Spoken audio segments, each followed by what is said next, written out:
Orleans. It's part of our history that left a lasting impact. Well, some of that history is on display at a museum in the lower Ninth Ward, a part of the city that was devastated by flooding. But now that museum is fighting to keep its doors open. Eleanor Tabone has that story. We have over $5 million of archives in here. Set on Douglas Street in the lower Ninth Ward is the Katrina National Memorial Foundation, a museum dedicated to a hurricane that New Orleanians will never forget, and video out-of-towners will never forget watching. It was a nightmare. I just prayed the whole while the water was rising, hoping that everybody would be all right, and just scared. I don't ever want to go through this again.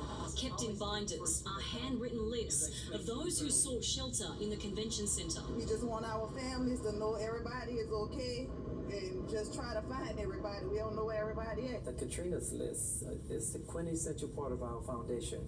It's 10,000 families that was in Ernest N. Morial Convention Center after Katrina. Thousands of pictures and letters preserved for nearly 20 years could soon be without a home. The building is owned by Global Green USA, a company that aims at improving sustainability and resilience in communities, is selling the facility for close to $1 million.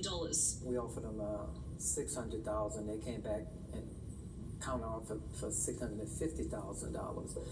So now we have to raise $90,000. The museum is now rallying to raise money for the down payment. Things like this are really important, I think, historically, as well as for people to learn from what happened. People from all over come to visit the museum. We live in Houston, Texas. And why is my face so close? Was on our television sets. It was people that we knew that were affected. So when we visited New Orleans for spring break, we had to come to the museum. Just a big part of our life. Each of these letters and pictures tell a story.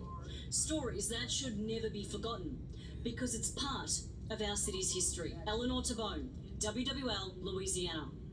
We reached out to Global Green USA and haven't heard back yet.